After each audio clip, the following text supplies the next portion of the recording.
À quoi sert le corosol? Bien que nous puissions tirer profit de toute la plante, c'est-à-dire de ses feuilles, ses fruits, ses fleurs, ses racines, ses tiges ou son écorce, la plupart des propriétés médicinales du corosol se trouvent dans ses feuilles. Le corosol est une plante poussant dans les Caraïbes en Amérique centrale et du Sud. Apprenez en plus sur les propriétés nutritives et salutaires de cette plante sauvage, originaire du Pérou. Les caractéristiques du corosol. Le corosol se compose principalement d'eau, sa chair offre des dizaines d'éléments nutritifs, tels que de fortes doses de vitamine C, aidant à maintenir un taux d'antioxydants dans le corps stable et sain. Il possède aussi des protéines, des minéraux, du potassium, du calcium, du phosphore, du fer et des lipides. Cependant, ce fruit possède aussi une forte valeur calorique à cause des hydrates de carbone qu'il contient. Il n'est donc pas conseillé d'en consommer trop au cours d'un régime amaigrissant. La pulpe de corosol peut être consommée diluée avec de l'eau ou du jus pour profiter de ses propriétés diurétiques. Il est un puissant régulateur des fonctions de l'organisme, il lutte contre l'hypertension, les maladies des voies respiratoires, surtout consommé froid, il purifie et maintient la santé du foie et régule les niveaux de sucre dans le sang, idéal pour les personnes ayant du diabète. Vous pouvez aussi manger les feuilles de corosol, pour traiter des cas d'oreillons, de nervosité ou d'insomnie. L'utilisation d'un mélange d'une poignée de feuilles et de fleurs de cette plante peut faire une infusion sucrée avec du miel traitant les états grippaux, ou bien encore pour améliorer la convalescence après une opération. Le corosol a très peu d'effets secondaires, mais il n'est pas recommandé aux femmes enceintes de le consommer en excès. Un morceau de temps en temps est autorisé. Vous pouvez prendre la plante entière, c'est-à-dire les feuilles, fruits, fleurs, tiges, racines et l'écorce, avec tout médicament. Le morceau avec le plus de pouvoir nutritif sont les feuilles. En Amérique, elles sont consommées comme un thé ou en smoothie. La pulpe est utilisée pour faire des smoothies, des jus de fruits, de la crème glacée et des desserts.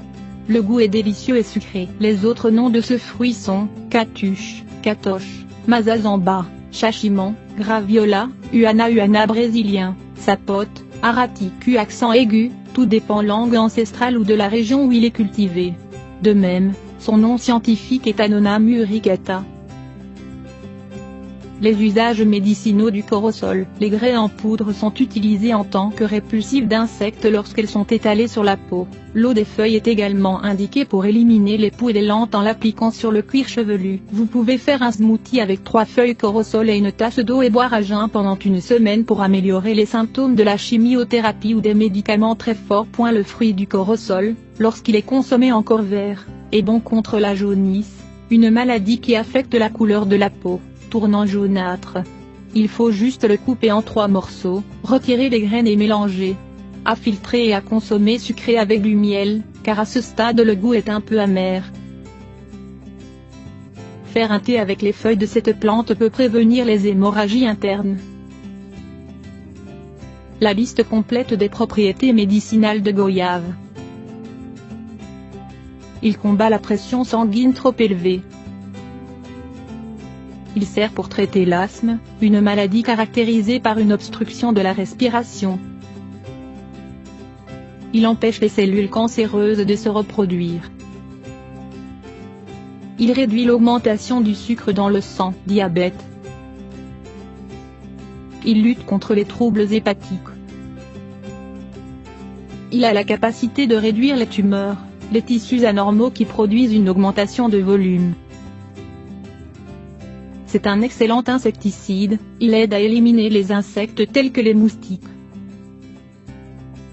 C'est un merveilleux anti-amibien, c'est-à-dire qu'il lutte contre les parasites tels que les acariens. C'est un expectorant, il aide à traiter toutes sortes de maladies liées au système respiratoire, y compris la bronchite ou l'asthme. Il est vasodilatateur grâce à ses feuilles qui empêchent une mauvaise circulation.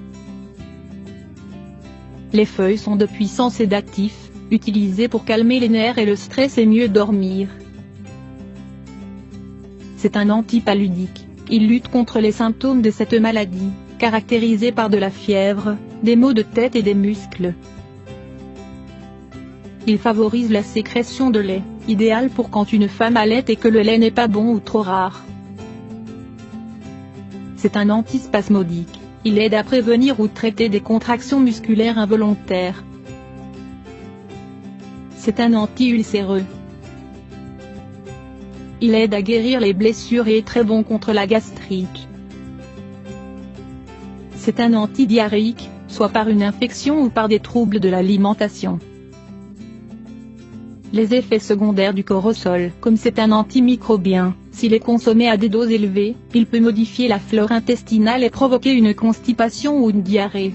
Il est nécessaire de consommer ce fruit avec modération, à commencer par une dose minimale, puis augmenter chaque jour ou chaque semaine. À son tour, par son action vasodilatatrice et hypotensive, il n'est pas indiqué chez les personnes qui ont des problèmes de cœur ou sanguin. Idem chez les femmes enceintes, mais il est bon après l'accouchement pour avoir assez de lait. Le corosol et le cancer. Il est important de faire un paragraphe sur la relation entre le cancer et corosol. En effet, diverses recherches ont démontré un lien entre l'écorce, les feuilles, les racines et les fruits de cette plante et son action sur les cellules de l'organisme. Cette plante ferait donc partie de la famille des alicaments anti-cancer. De plus, ce fruit sert également à réduire les symptômes des séances de chimiothérapie, en particulier en ce qui concerne les vomissements, les étourdissements et les nausées. Le corosol agit contre les cancers, du sein, de l'ovaire, du côlon, de la lymphe, du foie, de la thyroïde, du pancréas, de la prostate, des reins et des poumons.